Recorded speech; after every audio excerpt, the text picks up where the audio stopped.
Hi everybody, my name is Davor. I'm the owner and founder of Tennis House, and I have Meike Babel with me. Meike was a former 27 on the WTA tour, amazing player and a very good friend of mine. And we did the Tennis House conference. So every year we have a Tennis House conference, and we're right now in Covington, Louisiana. And Emilio was here, Emilio Sanchez, Alistair McCaw, Richard Woodruff. So great lineup, way more amazing speakers, and Meike and I decided to pair up and do some great videos today. So we're going to talk about the serve and how to coil on the serve and how to use all those great things to improve your serve. Well, talk about the coil. That was definitely one thing that was not really taught when I was little. There was what we called in German, and he understands it because Davor speaks perfect German, which is awesome. Bogenspannung. That is the one word that I remember, but there is an issue with it because what most people understand is that they just push their left hip out if you're a right-hander. You do see the hip coming out, but that is because you are loading into your back leg. And we're not just going to tell you what to do, we're also going to show you a couple of drills. And one more point, Meike, I would like to add, which is very important because we do that since a long time.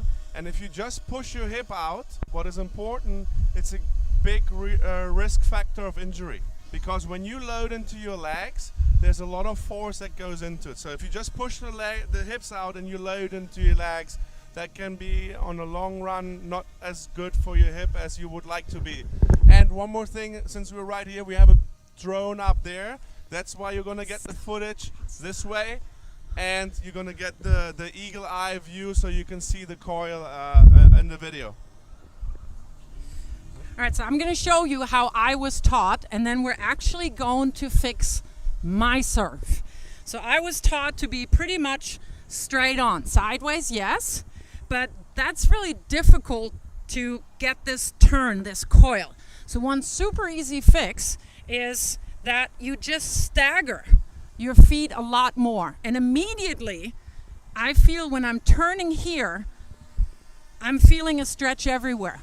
And it might feel a little weird in the beginning, but if I could do my serve again, I would actually choose to start it this way because I feel like I have more control to dip into my legs. So we're also going to talk about pinpoint and platform. And one thing that I'm now thinking about, I probably would have done better with the platform because there's just a lot less things to worry about and the rhythm to worry about. So I'm just going to give it a go with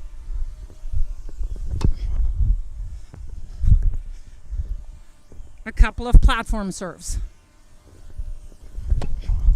Great. And then Not sure if I'm coming off the court, but no, it looked great, Meike. One more thing, could you go into the platform one more? So when Meike is in the platform stance, right? And that's a good harmony we have. I have a lot of juniors, she has a lot of adults.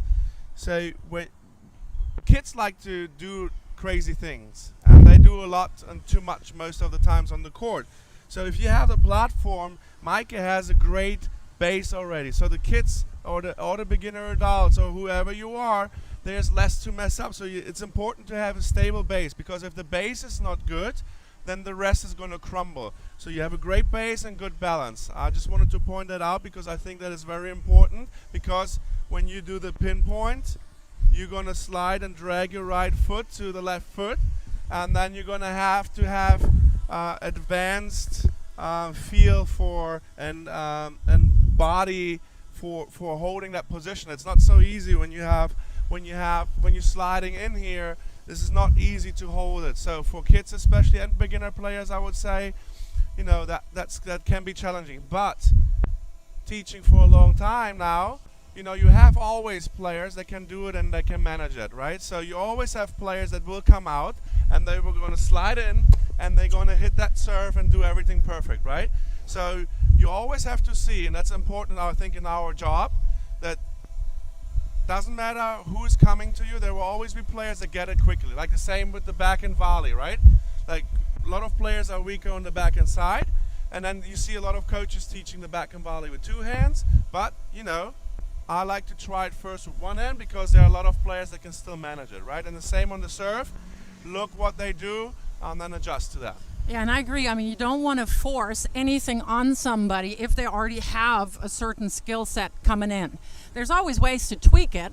And for instance, I am open to changing my serve. I played 10 years on tour. Probably as I played, I would have looked at you. You want to change my serve?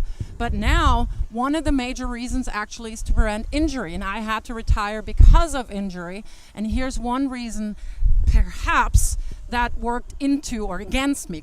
Can I have a ball? Of course. So one thing that I'm seeing with a pinpoint stand is that it's very easy to pull your right foot basically parallel to the baseline. And what that does is you're opening up too early as you're hitting, and that puts a lot of strain on your shoulder.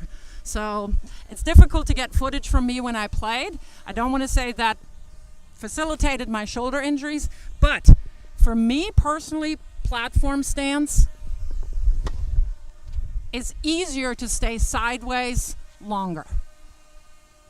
All right, so now we want to give you each one tip, talking about the coil, how you can improve things and how you can do things better. So let's start what I saw online, what I really like. You can do it several ways. So when I'm standing to serve, how I make sure that when I get up here, how I make sure I coil and load is like the ball. If you have someone that can stand back there, Or use a chair. Or use a chair, or you use a taller cone and put the cone under it.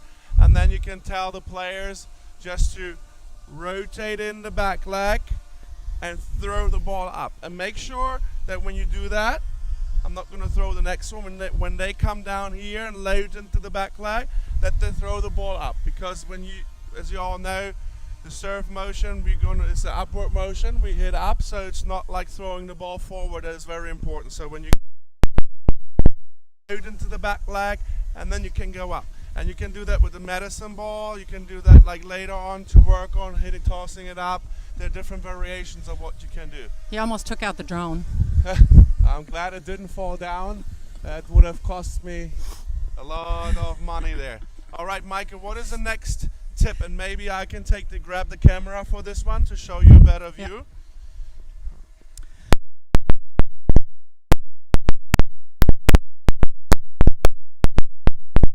Like I do with stripes, that's perfect. So you want to line up the camera directly behind you, and you're just going to hit a couple of balls. And if you don't see your stripes here moving, then you're probably not coiling quite enough. Now it always depends on how mobile you are, how flexible you are, but top servers like Ash Barty, for instance, Karolina Pliskova on the men's side, the most, I think, perfect server of all times, Pete Sampras, they have about 20-25 degrees of rotation. I doubt that I get into that much, but I do think that you see these stripes turning a little bit. So that is one way to work on that. Meike, with the drone, can you show that again? So with the drone being up there, so now you guys from the top, you have that view. You see how she coiled her upper body, right? So you can see that. And like Meike used her stripes, I like to work with the belly button again as well. So if it points to the side again, you know you were coiling. That's a perfect position to create more power and have a better serve.